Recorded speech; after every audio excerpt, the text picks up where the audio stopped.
Welcome to Highway 30. I'm Amy. And I'm Sarah, and we're here to help you get creative. Today, we're going to refinish a little stool I found. It's actually an IKEA stool. We're so excited when we find stuff that we can refinish or paint or do something to just to make it new again. Yeah, this one I think was bound for the trash. I also like finding things that I feel are going to be a really dramatic change. And this one, you could tell someone had not loved it and let it live outside for quite a while.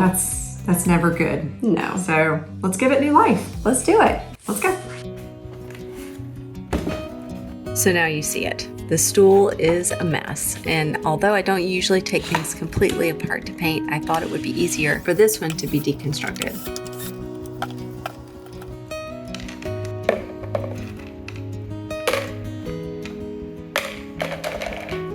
The plan is to have a two-tone bench with a stained seat and painted legs.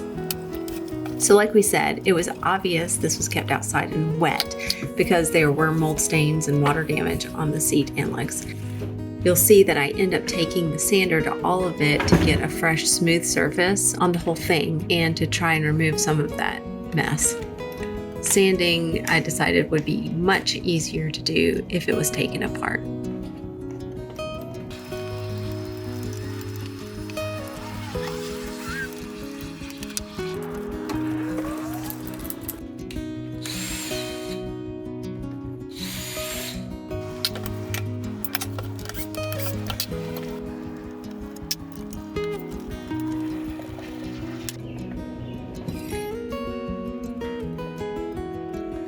Time to clean it up. Of course, every piece of furniture is dirty. With this one, it was obvious. But even if your furniture looks clean, you would probably be surprised at what you can remove with a little bit of Cred Cutter.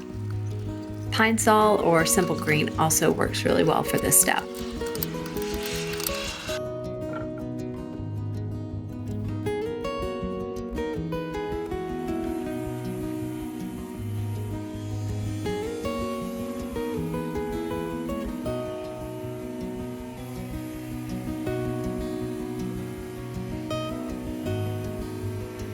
I've got some story time for you. So I love painting furniture. And when I saw this stool at the junk shop down the road, I immediately had two thoughts. First of all, it was a mess and I love making things look new again, but I also thought about how it would be nice to show you guys how it all started for me, or recreate how it all started for me.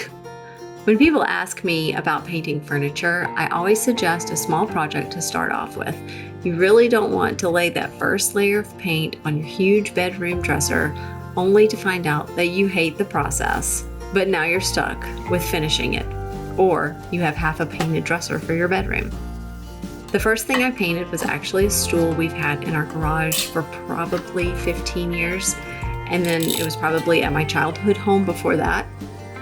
I wasn't even looking to get hooked on furniture painting, but I was having our custom dining room table made and I needed to pick stain colors and paint colors for that. So this little pine wood stool was the perfect tester. Maybe I don't like change, or I just got lucky, but this combo of special walnut stain with gray stain over it. Sometimes I use weathered oak, sometimes I use the classic gray, but this is the perfect pair and I have a hard time not using it every time.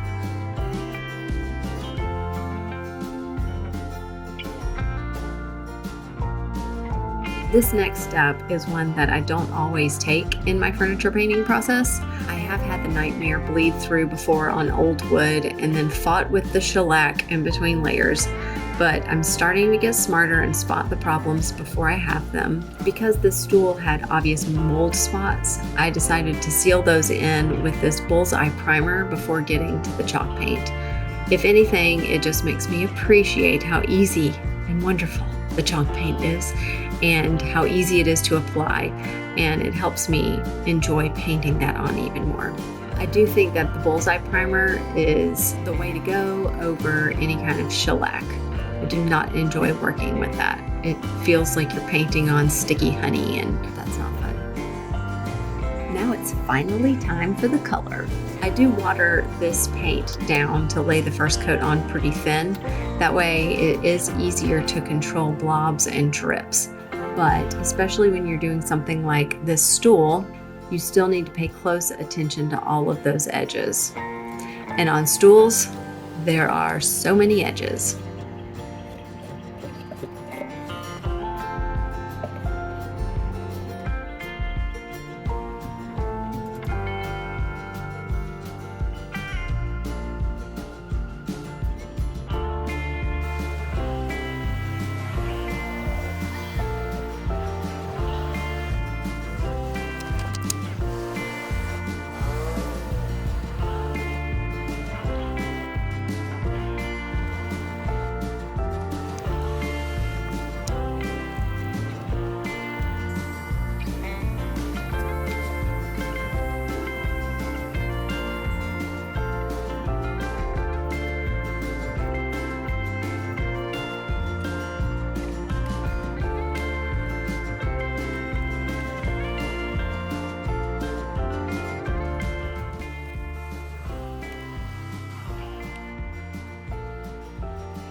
The next thing that I did that fed my interest in this new hobby was watching videos of others painting furniture.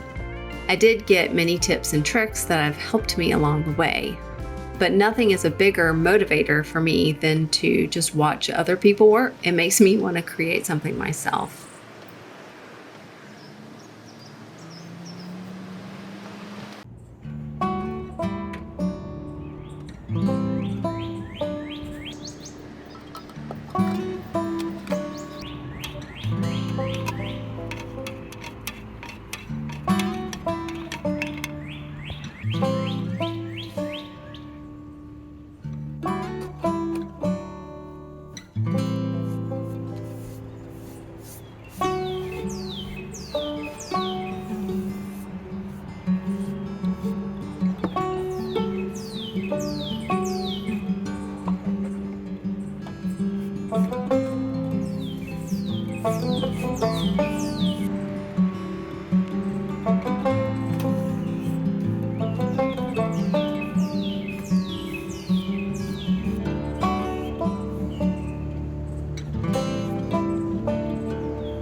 It's been a minute since I've waxed the paint instead of using poly. The last project I did on our channel with the nightstands for my daughter's room, I wanted those to stand up to a little more wear and tear, so I did cover the whole project with poly, and I'll link that below if you haven't seen it.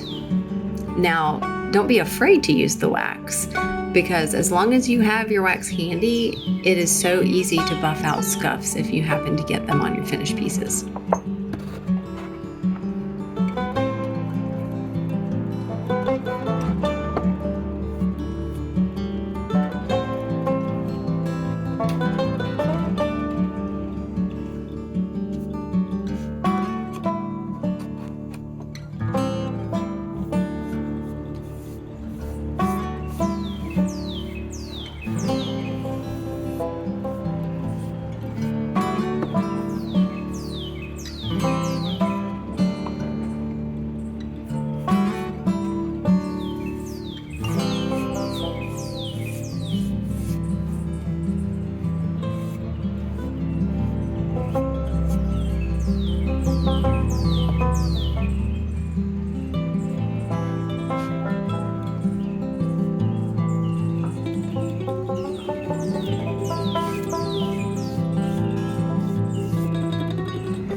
we really hope you've enjoyed seeing this transformation today.